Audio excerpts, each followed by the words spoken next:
Hi, everyone.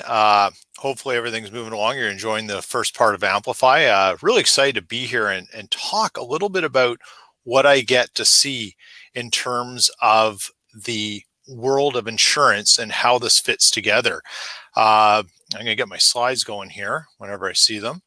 And there we go. So, whoops, that's a little further down. I'll back up. That's where I left it off. That's my fault when the rehearsal. So here we go. I'm going to talk to you a little bit about trends. What are we seeing in InsurTech and insurance and how it all converges? But before I get into those things, I'll talk a little bit about me. Like, who the heck am I? I host a podcast, but I've been an insurance broker since 2002. I'm a past president of the Insurance Broker Association of Manitoba. I was a board member on IBAC. I was on the BIP committee on IBAC. I chaired the tech committee. I was on the Strategic Broker Council for SGI Canada. I just came off my term as the chair on the Insurance Council in Manitoba, which is a regulatory authority for insurance intermediaries, and I was the chair of the Oversight Council for that authority as well. I've been an insurance consultant for a couple of years, and I'm also an insurance broker. I currently work as the VP of Sales and Marketing for BSI Insurance here in Manitoba, a large broker in central and southeastern Manitoba. So I'm one of you. I'm living this as much as I talk about it, and I also host a podcast. And believe it or not, there are enough people out there who love hearing things about insurance and the world of insurance. So let's talk a little bit about why we're at Amplify. And I use a lot of things like this. You're going to see things like this, poses. So they're acronyms, right? They're ways to talk a little bit about what's going on with the with how we see things. And I'll get into why I use these a little bit later. But poses, we're here for perspective, right? We're here to understand opportunity, see opportunities, share, engagement, and to find success. And hopefully my talk and all the other content you're about to see this in these next 2 days sort of allows you to pose some great questions, to ask yourself some questions, take it back to your work environments and ask questions, and challenge yourselves a little bit. So let's begin here with the first trend. And I'm going to talk about 4 major trends. And I think one of the things people talk about most with when you think trends is let's talk about specifics. I'm going to talk to you a little more global and kind of get into some anecdotal stories to sort of provide you a way of looking at these trends and a way of thinking about them. So the first trend I think you're going to see with InsurTech and insurance is you're going to see much more effort put into relationships. And let's talk about relationships and what we are.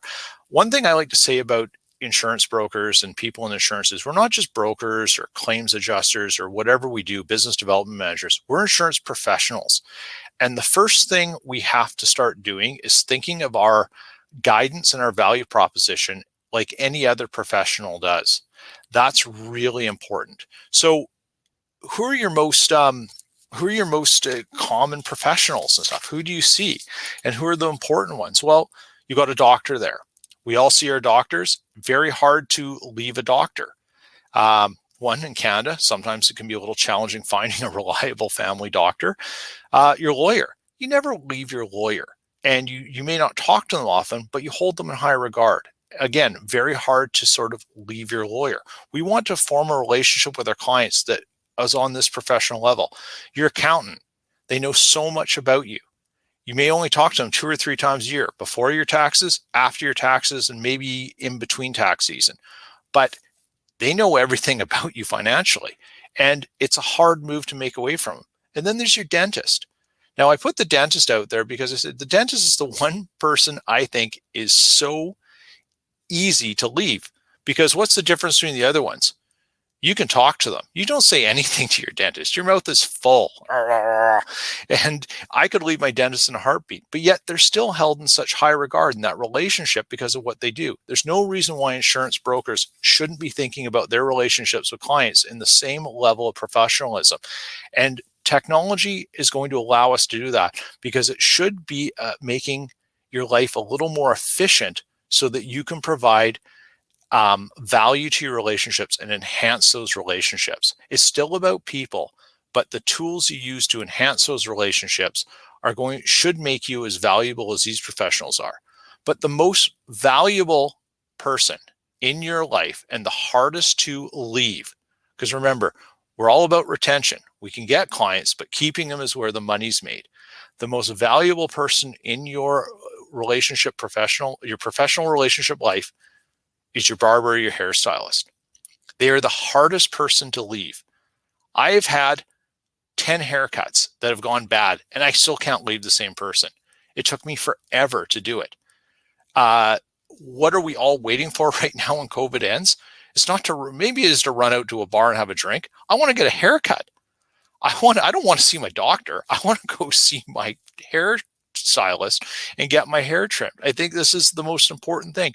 And insurance brokers need to think a little bit about that and why it's so easy to love your stylist and hard to leave them.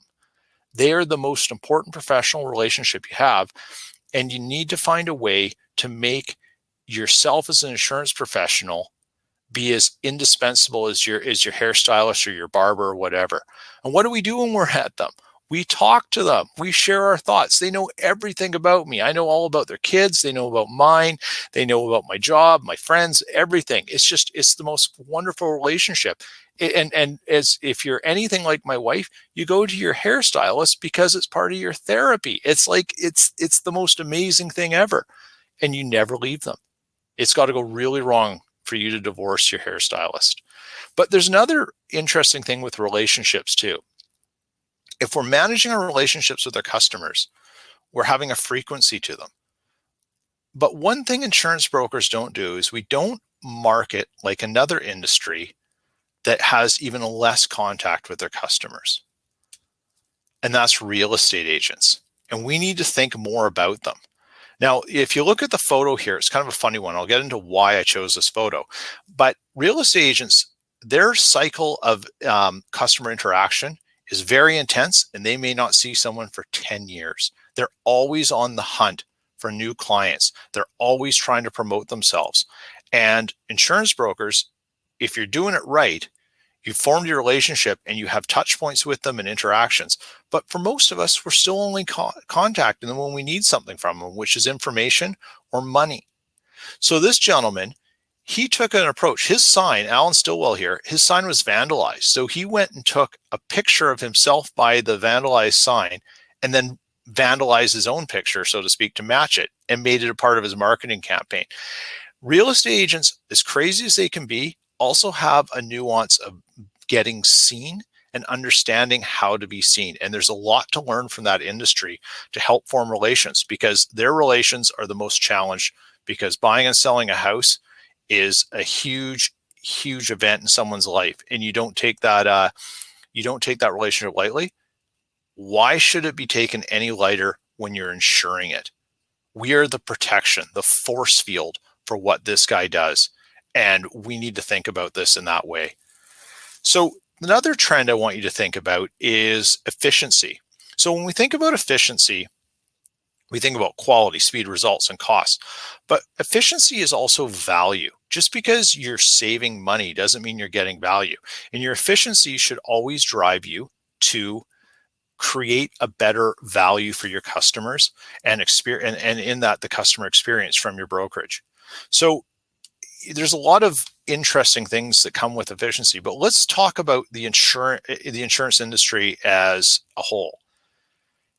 One of my favorite quotes comes from the former CEO of the Guarantee Corp, Alistair Campbell. And if you've been in the industry a while, you know Alistair is one of the best quotes in the industry. And he said on my podcast once, insurance isn't just copyable, it's photocopiable. How long does it take to make a photocopy of something? Not very long. Why does it take forever to get an insurance policy? It should be the easiest thing to do. And we need to start thinking about what are the efficiencies to get the policy, get the information in, the client insured, and the policy in their hands, whatever that looks like. Paper, digital copy, app, you name it. We need to think, what technology and what services and what partners can you bring to the table that gets them there fast? That's the one thing that we lag on in insurance. And It's an easy thing. It's a policy. It's a piece of paper with some specifics to the customer. And we've had a conversation with the customer. We've entered it into a rating tool. We've rated it out. We've given them choice, and then everything gets bottled up. This is the number one thing that everyone needs to be thinking about, because technology is going to be pressed to do this. Insurance companies are doing it, and they're going to force us in. And there are companies right now who are dropping brokers who are not updating their technology and keeping up with the pace of change when it comes to efficiency.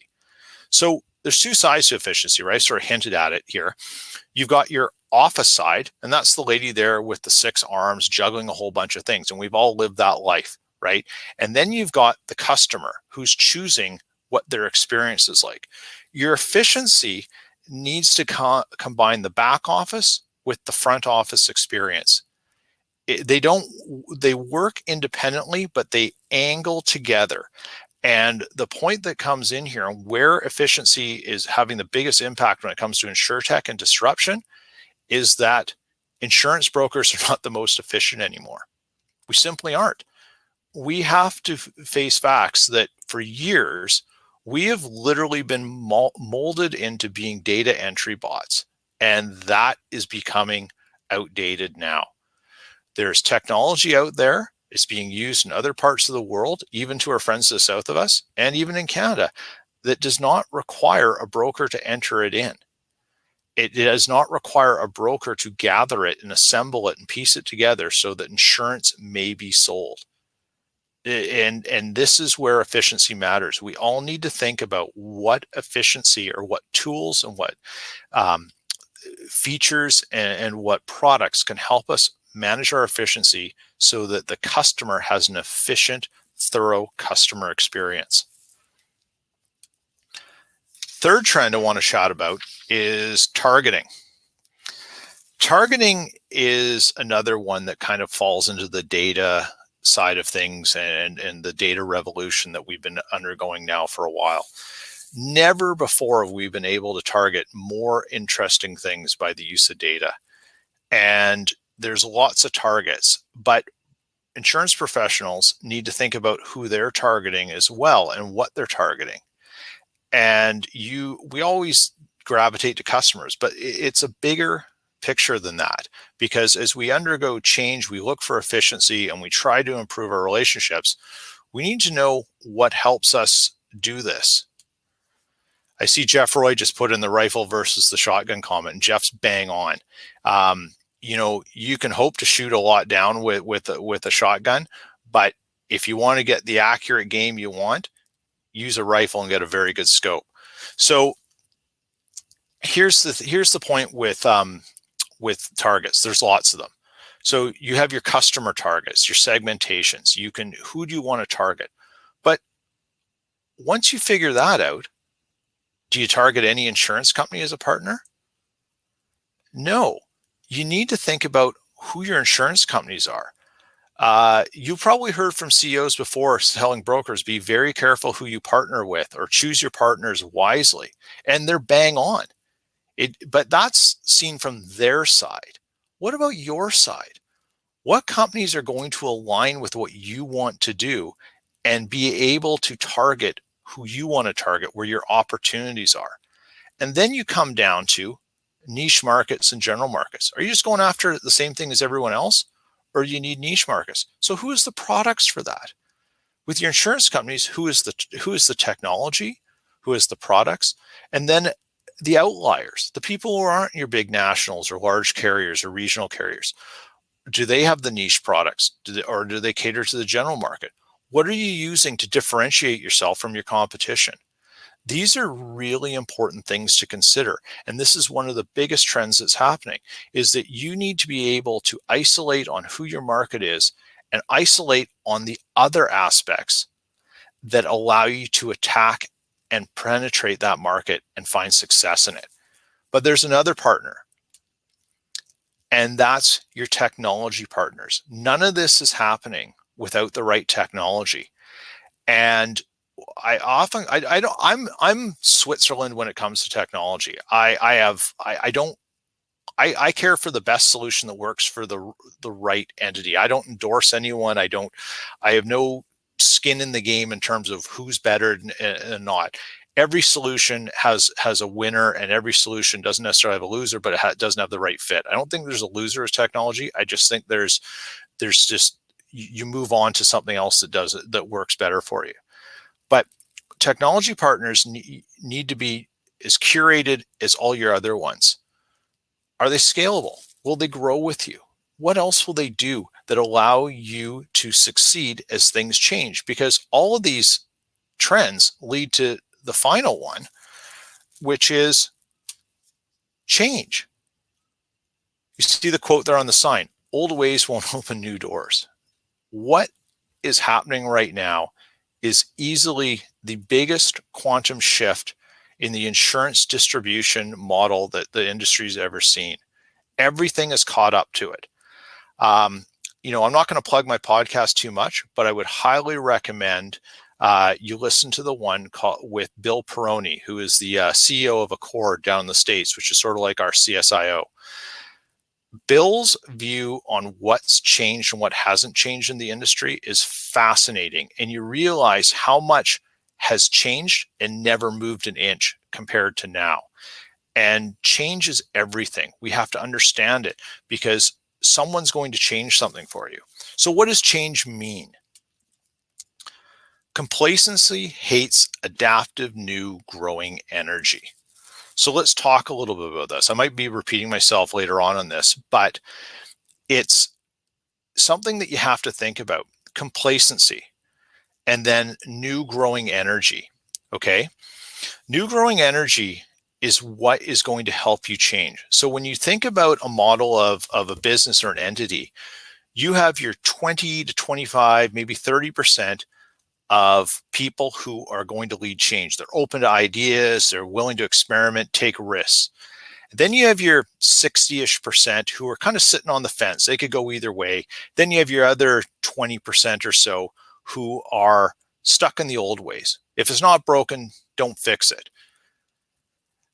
What our natural inclination to do is to say, hey, let's go get these 20%, the people who never want to change. We got to get them in line with everyone else because they're the ones who are holding us back. And we put all our energy into them. Well, what happens to the other 80% of people? They see where you're putting your energy and they come in and they focus on that. Where you should be putting your energy is into the 20% or the change leaders at the top. They're the ones who are going to push you forward and pull everyone with them. You don't want to be left behind.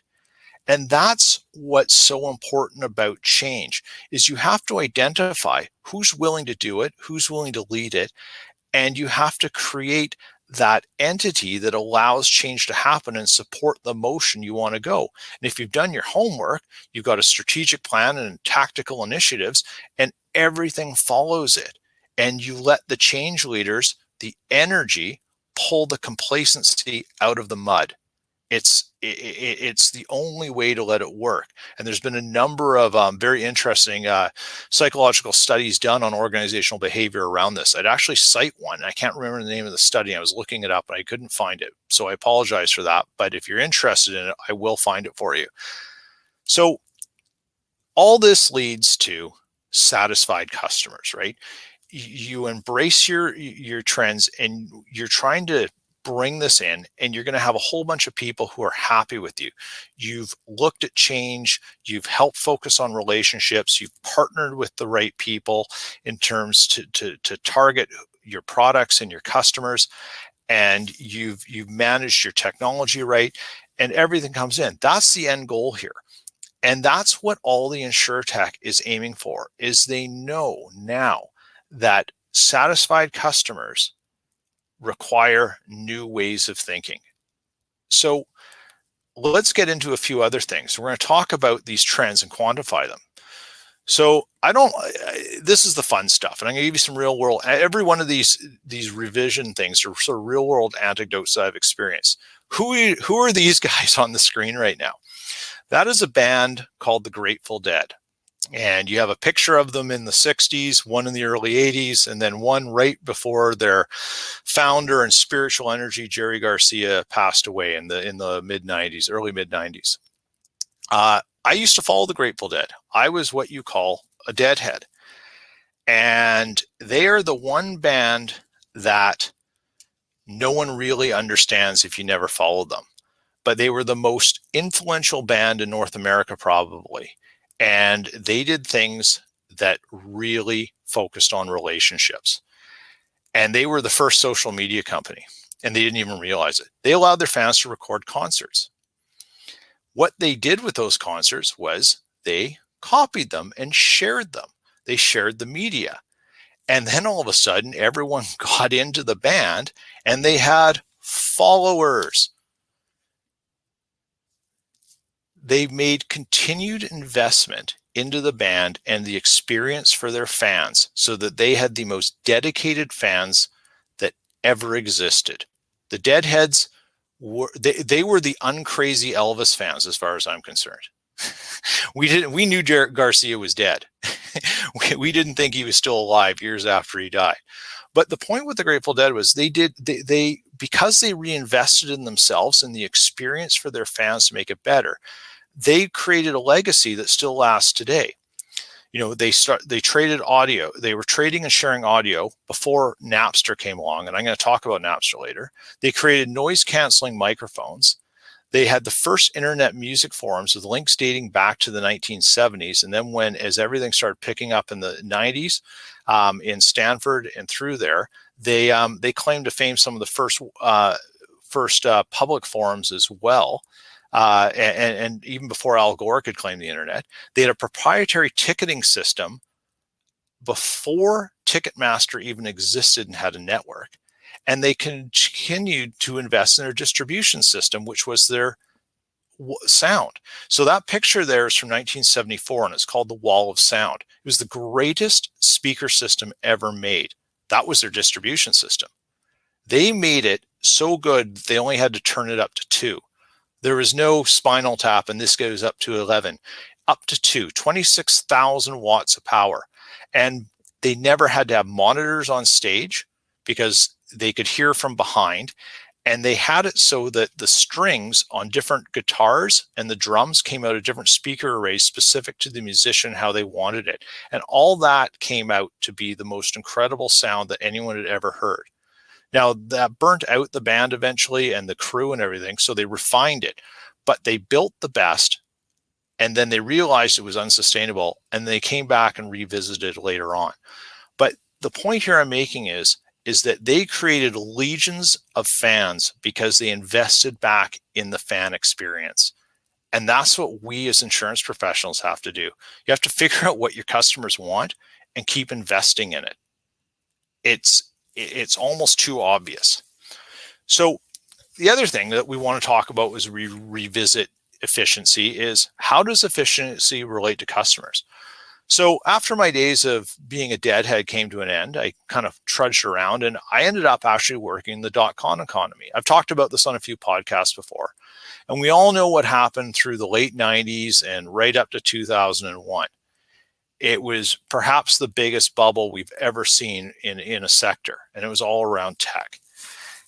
And what people don't understand about the .com bubble is there's were successes that came out of it, the Amazons, the eBays, and others, PayPal and such, but there are a lot of failures. So the party in 1999 was like no other. There was money flying around everywhere. We were given what we called, stock options, which is the joke for all of us who never got to cash them in for anything. They became sloptions. But what was different back then than now when it comes to technology? Customers had no previous experience shopping online. Well, now they have it all over the place. There's no universal broadband. Now, depending on where you live in this country, that's still the case. But all in all, broadband is very well penetrated in almost all urban and semi-major urban centers. There are tons of payment inefficiencies. Payment was not easy. Trust wasn't there about online payment. That's all gone. And computer costs. You need to spend $3,000 to shop online. Now you shop online with your free phone that you get for signing a 2-year contract. And then what do the numbers at the bottom mean there? 6.7 versus 44.7. Well, at the time in 2000, I think 1999 or 2000, only 6.7% of the global population was online. Now, 44.7% of the global population has access to shop online on a daily basis. The difference in global populations between then is 2 billion. So you have 2 billion, you have 6 billion people in 1999, 2000. Now you have almost 8 billion. Look at the penetration to shop.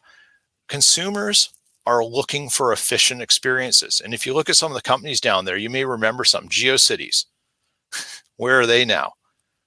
Pets.com, where are they now? Boo.com. I actually did an e-commerce project as I was learning about all this when I was working in it on Boo.com. Within less than 18 months, they raised close to 100 million and then were bankrupt. But all of these companies had to fail so other ones could learn and prosper. And failure is a huge issue, and I'm going to talk about it later. And Jeff's in the chat here, and if anyone's heard Jeff talk, you know that fail means first attempt in learning. We had to have these failures here because to be more efficient, you had to take a risk and try something. And efficiency doesn't happen just by making a change. It happens by testing something and trying. And that's how we have to think and bring that into our workplaces by testing ideas that lead to efficiency. Start small, grow big. So 21 years later, none of these challenges exist, do they? Consumers have a voice, consumers have devices, and they have options. And marketers know more than ever before.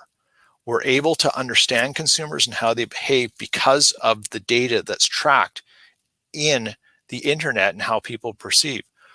My first light bulb moment when I was working in the internet was I was with a company called artgallerylive.com. What the heck is that? We were selling art online, but what my job was to work with all the artists, and I set up webcams in their studios so people could see them creating the art. And so we were trying to find a way to capture this and sell art. It was an absolute gong show. I have so many stories from that year of life that I could talk for an hour just on those alone. But what I realized really quick was our commerce partner was a company called Shop Now, and they showed us how we were going to introduce our ads and where the clicks were and what we learned from the clicks. And my boss said to me, he goes, "They're trying to sell us on this, but what they don't realize is that all I care about is who's clicking where and why." And that's when the light bulb went on for me that we were about to have a data revolution. So the revolution's come. We've got more data than ever before. Now we need to figure out what we're going to do with it and how it leads to efficiencies. And you've got to take some risks, test some ideas, and move forward. So number one, the third thing I want to talk about is targeting. And how does targeting relate to customers? So I'm originally from Vancouver. That's where, I got into the Grateful Dead, and that's where I worked in the .com industry. And you can see there's the old way of doing things. Those are all the 3-letter prefixes on postal codes. And, it's still being used in insurance today, but thankfully it's kind of a dying trend. But that was how we targeted and looked at markets. And that's a really old way of thinking. And we can do so much better now. And it matters to customers because we have a lot of data and a lot of intelligence. So I have nothing really to say about Intel other than there's Intel inside. And new tech means new information. So we know more now through our BMS and our technology software solutions about behaviors, geopositioning, social media, risk profiling, and what is profitable. But how many of us actually see it? That's what we have to get to when it comes to targeting. If you want to be better at what you're doing, you need to find the right software, the right solutions, and the right people to help you pull this intelligence out and make sense of it, because there is profitable business to be had, and it may be in your book of business, and you may not even be targeting it. It's all there, but you have to pull things out, and there's a lot of options to help you do that. And that is a big thing in targeting. We're sitting on mountains of data as brokers and insurance professionals. And remember before when I said we're not the most efficient? Well, we can be a lot more efficient, but we've got to find a way to harness this data, use it ourselves, and start doing some of the things that others have been doing outside of this industry for a long time. So your partners should help you reach your targets, right? So when you're thinking about targeting partners, you need to basically think about them being adaptable. They need to be scalable. They need to be updating. They need to be innovative, and they need to be creative. If they don't meet those things, you better have a good hand. Mae West has a whole bunch of quotes. I strongly encourage for a good laugh. Just go Google Mae West quotes. I saw that when I was looking something else up, and I thought, it might be a little risque, but I'm going to use it anyways. If you better be very handy if you don't help work with the right target, work with the right partners to help you achieve your targets and what you're trying to target. Very important. And most of us can't do it all. You're going to maybe have to bring in other people or other partners. And as long as you are doing a lot of analyzing, review, and everything, and making sure your partners live up to what you need from them, that's, again, you got to target the right partners and interview them as much as they're trying to find out if they can help you and how to make a sale. You've got just as much reason to question them and make sure they're a good fit for you. Otherwise, you better have a good hand. So number 4, how does change relate to customers? So this is where I said we're going to come back and talk a little bit about music. Music industry is one that has gone through some massive upheavals. And as you see there, you got the note and the dollar sign. Sort of makes a funky little pseudo treble clef. Music industry thought it could control change. And we all remember what happened again around 1999. It's funny what all was going on back then. But they had a problem, there was an innovation, and there was a solution. But the solution became the disruption point, and that's the MP3. So let's talk a little bit about that and how the MP3 arrived. Most people don't know what exactly an MP3 means. It means MPEG Layer 3. And MPEG stands for Motion Pictures Entertainment Group, which was a consortium of people who were brought together to help figure out how to transport video. And you had MPEG encoding, which was eventually used in satellite distribution and such. And this is all being developed through the late 80s and early 90s and such. And it was the digital form of how to transmit video. But the audio was in a separate form, and it needed its own layer, and that was the layer 3.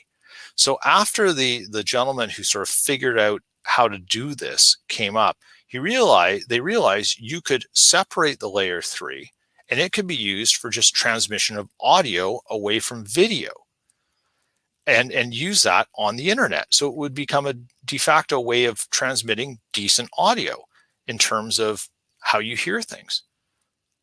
The solution then became the disruptor. And that's what people forget. And all of a sudden, you had MP3s out there and everyone ripping MP3s. So let's talk a little bit about the history of music. I didn't put records on here because we know that's sort of where it all started. But the cassettes were going to kill records because people were going to buy one record, make 100 copies of them. But cassettes weren't always reliable. Ask any deadhead. They got hot, they warped, the tape split, you had catastrophes, and they wore out. So eventually you got to CDs, and we had the digitization of music. And once you put everything into ones and zeros, it's not just photocopyable, it's a clone. You weren't copying something, you were cloning it. And the MP3 came in, and we ripped these file sizes off, we made them smaller, and no one really cared about the quality. And the next thing you know, the industry had this problem with Napster.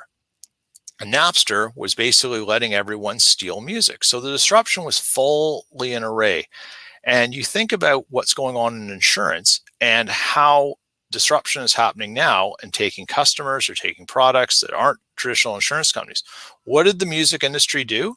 The music industry doubled down and fought it, and they fought it tooth and nail. They went to courts. They had bans completely against it all. And what ended up happening?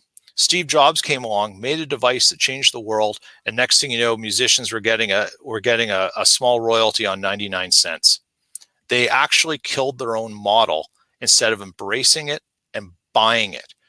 Sony, Columbia, all those studios, just like our big insurance companies, they could have bought Napster. They could have controlled the MP3 experience and owned it themselves, and they just decided to fight it. It was one of the biggest tactical mistakes in business I think that has happened in the last 50 years. There's probably more, but I kind of focus on music, and I think that. So who should benefit from change then, right? Customers. People benefited from the change. They benefit from the disruption. Your staff and team, they should benefit from change too, right? Your partners, they should benefit, and so should your competitors. If your competitors are benefiting from change, it's going to keep you on your toes. So that's why change is important for customers. You need to observe what your competitors are doing, because you could be losing customers to them because they're doing something your customers want to experience. That's why change is important to customers. You have to address what they want. And the MP3 is a great history lesson on what people wanted. It was efficient, they got it cheap, and they got what they wanted when they wanted on their terms. I think there's a lot to remember about that, about what we're going through with insurance right now. So, is this the end? That's actually not the right picture. So there's one mistake in the slide. I don't know why it's there, but there we go. Not so fast. So we've got these trends, and we've got all these examples of how these trends played out in the world and how you can think about them and stuff. But if content is king, then context is queen. Context is everything. And if you look at this word jumble that I found, there's a lot of things in here that actually really relate to insurance: risk, opportunity, analysis, sales, process, cost, treatment, resources, scope, planning, sales. I mean, insurance isn't unlike any other business. We all have the same issues about success, but context means we have to take all this together and figure out how it relates to our own businesses, our own environments, and our own strategic plans and goals. So what does context mean? Well, culture outlives new technology engagement experiences totally. Sorry, X words are hard. Had to deal with it. Culture outlives new technology engagement experiences totally. And why do I have a picture of a blank canvas? Because your canvas, you get to choose what your experience is and what you're going to paint. You get to create your environment, but most importantly, you get to create your culture. And you have to find a way to understand what your culture is if you're going to address all these trends that are affecting our industry. And culture is by hands down the most important. And it's the one thing you have to contextualize around all these changes and all these things that are affecting the industry right now. Culture, like, what is it? It certainly matters. Like, we look at culture in a whole bunch of ways. You have your workplace culture. Do you have a culture of diversity? What is it exactly? And every culture is a little bit different on what it's based on. But the problem is that we say, oh, we've got a great workplace culture. We've got a great environment to work in. But what makes it great? We need to be aware of that too. And if you're going to address change, does your culture embrace change, or does it just embrace a good workplace? And what makes that workplace good? Because everything's changing, and your culture has to accept change. So the wrong culture can ruin everything. It can stop everything. It will kill innovation. It will undermine change. It will destroy morale. And ultimately, it will repulse customers. It will send them away. We know that just with in any kind of retail thing. You have a bad customer experience with someone, you may not go back to the shop.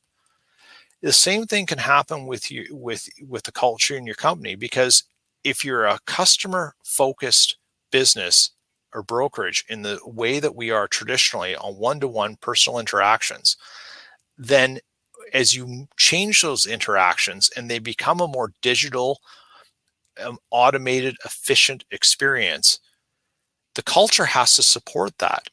And that goes back to that whole idea of complacency, right? If you have the people who aren't willing to change digging in their heels, you're going to have problems. You got to pull them out of the mud where they're stuck. And you need that culture to do it. That's why context is everything. You got to contextualize all these things and bring them together and see where you got to focus on. You got to really think about when you make changes and when you try to adjust your business model to the trends that are happening in the industry, that you contextualize it right. And you ask a lot of questions and you ask to a lot of people too. One of the things I would tell anyone when it happens is talk to others. Talk to others who have gone through change. So culture comes first, right? You need to have a culture of change. You need to be able to fail. You have to have an acceptance of failure because you're going to test things.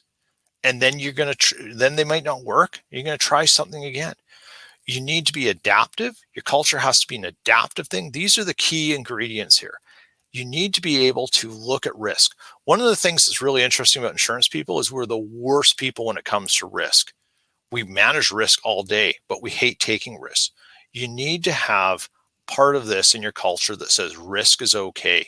You need to empower people to take risk and measure the risks and how to understand it. We don't really do a good job of that. The other thing that I think we get missed in culture is mentorship. Change can be scary. And you need to help people with mentorship to help them get out of their old ways. How do you help them move forward? How do you help them adapt? How do you help them change? How do you help them bring in new ideas that weren't there before? That's mentorship. And that's what those change leaders can be. Those people in your organization who are the first ones to move, who want to pull and push forward, pull everyone to a new direction and try things. As long as that direction is the right way for your strategic objectives, use them to help mentor the others who need that help and to share their ideas and get that energy being contagious. Mentorship is so important. So my final point here is you need to treat your business like beer. Not everyone likes beer. I like beer. Beer's good. It's fun. But it also has a lot of culture in it. You need to grow your culture like for what you want your customers to experience. And beer starts with yeast cultures. So Doghead Fish Brewery out in, I think it's in Delaware, Maryland, Sam Calagione started this idea about yeast cultures. He realized, as you see the quote there, we don't see any point in doing what's already been done. So he decided he was going to make custom yeast cultures and created the culture of his business by starting at the base thing of his product. He played music to his cultures. He talked to them. And what he did was he ultimately empowered his brand to have a different culture behind it and attract a different beer drinking culture and customer that was completely different than the saturated craft beer market in the United States. He found his own niche and grew it, and he did it completely differently. There's a lot of stories about him. Fast Company had him in his top 46 most interesting people in business. Great beers, by the way.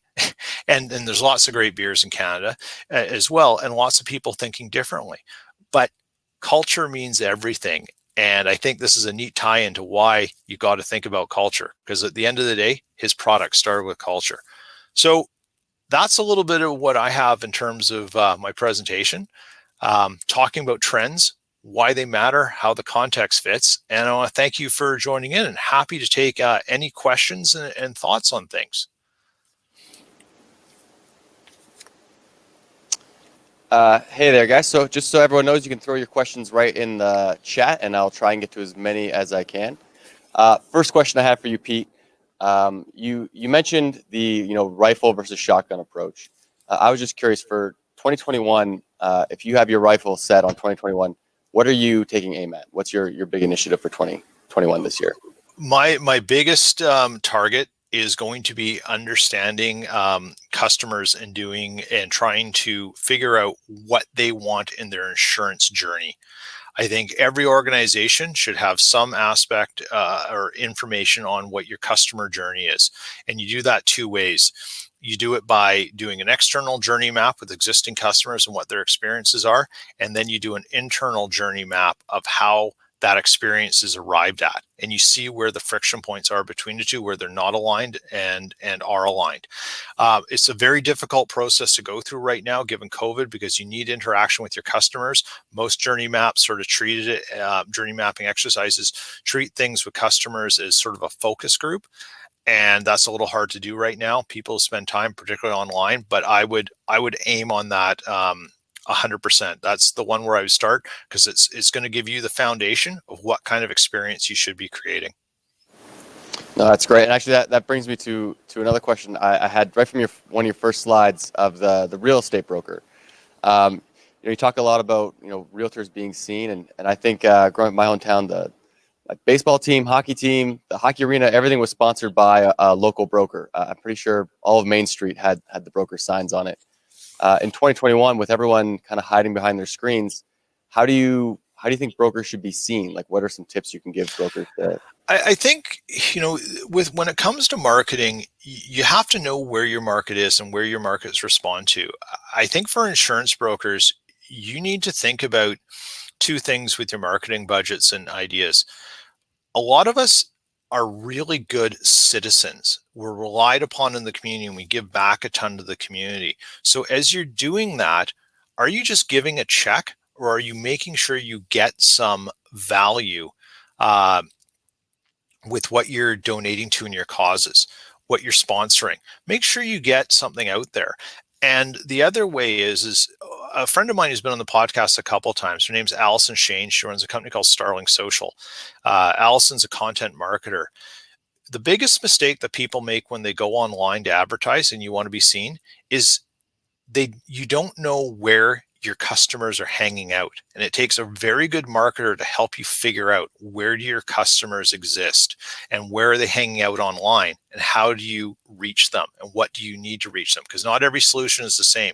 You can't just put an ad here or sponsor this. So as everyone goes online, you need to work with the right people to help you figure out where your customers hang out and how you access them. Yeah, actually, it was funny. I think my dentist is the only one who's texting me, emailing me, calling me of the four professions you mentioned, right? Right? Because there's choice, and there's a lot of them out there. And dentists are really the only ones who advertise heavy, other than lawyers, perhaps, and even they don't do much. Yeah. The one question I had, actually, I loved your analogy of the 20% of the people who are pulling the industry, 60 in the middle, and then the 20 who are kind of keeping us where we're at. I'm hoping that everyone on this podcast is in the top 20, and they're looking to move things forward. What are some advice and tips you can give that 20% to move forward? How to move the ball forward, and maybe how to be an agent of change in their organization. Well, I think what you have to do is, if you're someone who's on the front lines, and you need to have, when you have your conversations with your team leaders and your leadership group, you need to ask questions of them. Hey, what's the change horizon like? One of the biggest mistakes organizations make is they don't listen to the people who are actually dealing with the experiences. So you can have your Google reviews that someone comes in and you can read by them, but why not ask your front counter staff or your frontline people what they're experiencing are and what they'd like to see changed? That's the biggest one. Most of the great ideas are sitting in your organization. And if you're there and you want to say, hey, I've got an idea for a change, contextualize it right, show the advantage to your leadership group, and then make a pitch. Be honest. Hey, ask them, can I make a pitch about an idea I have that I think could help us, and see where it goes? That gets traction. And share ideas about things with your teams. So we actually build out tons of solutions and things in our own offices that we don't really think about as being innovative. But every time you correct a workflow, Every time you improve upon something, you're innovating. So encourage people that they are innovative when you see them do that, and let them feel like, hey, my innovation or my idea is innovative and it's welcome. And that's the biggest thing. And you know what? And to get into the front door in a busy world, sometimes you have to make a little bit of noise, be the squeaky wheel, and ask your leadership group about change and what change are coming. And you might have ideas, and they might be really impressed that you're thinking about change, because I love it when I'm challenged at work. I love it when people say, hey, I've got an idea. What do you think of this? And then we go down that rabbit hole, and, you see what happens. I'll say one thing about ideas. Um, I'm old enough to remember Hanna-Barbera cartoons. Hanna-Barbera, like all the old classics. One of the most interesting things about Hanna-Barbera was they had a creative rule that said no one in their idea sessions was allowed to say no to anyone's idea. Good ideas will always rise to the top, and the ones that aren't good, there's no negativity in it. They just don't get used, but maybe they get repurposed, but they're never discarded. And I think that's a great way of thinking about business. Is there's no bad ideas. There's only ones that you just don't act on right away. Yeah, they're ideas that just maybe are a little before their time, or just not quite baked right just yet. Right? And you go back to that internet slide of all the ideas and business models that happened in 1999 that didn't work, but all the ones that did. You had to have an idea. You had to try it. They just tried it at a scale that wasn't sustainable. And now we know you can't scale up that fast, even if you are lemonade. I was actually going to joke with you about your Grateful Dead. I think I want to say it was the Iron Maiden. They actually found all the places that they were getting their music stolen through Napster, BitTorrent, and that's how they planned their tours, because they figured people who are willing to from us are probably willing to come pay for a concert and not a CD. So that's how they precisely. And I may be banned wrong, but yeah, no, it's bang on, and that's using data, right? They figured out who's using it. Well, let's go tour there.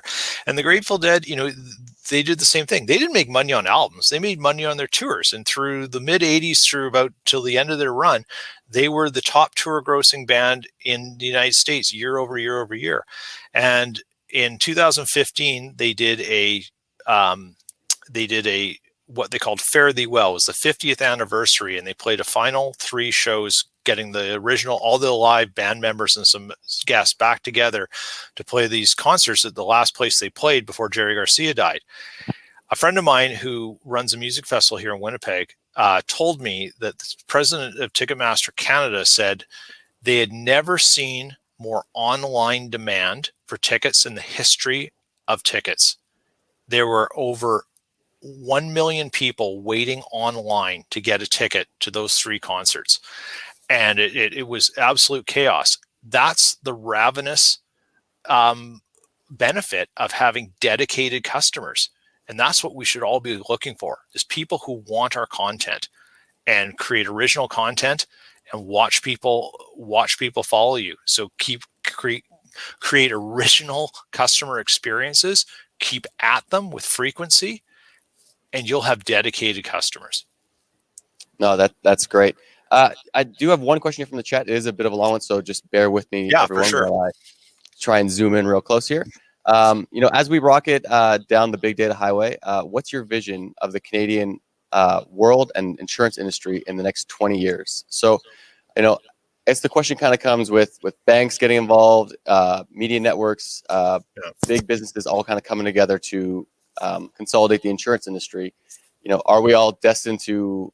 Is the insurance industry destined to become a big Amazon, or how do brokers kind of fight back in this? I think brokers are going to be okay, but it's going to be very different. And I think the one thing you need to think about is there's 2 things. Every one of us should be looking at open banking and the regulations and what's going on with that. And the other thing is brokers should be reaching out to reinsurers. Every insurance company in this country should be worried as heck, because all they are a broker to reinsurers. And when reinsurers can figure out how to bypass insurance companies, they'll go straight to us to get the customers, as long as we're touching the customers. Technology will allow that, and it'll happen way before 20 years. All it is just a big pool of money. We just have to figure out how to distribute it in the time of loss. The reinsurers have all the cat modeling. They had it first. they're going to be way ahead of this. And there's going to come a time when the reinsurers will say, I don't need the insurance company anymore. And that's what's going to happen in 20 years and probably long before that. No, I agree. There's definitely some changes coming. I want to say thanks again, Pete, real quick. Some people are asking, they want to know where they can hear more of you and get more content from you. So what's the name of your podcast? It's called The Insurance Podcast. You can go to theinsurancepodcast.com. If you want to reach out to us, there's a form there. You can reach out to me. It goes right to my own personal email. I'll respond to you as soon as I get it.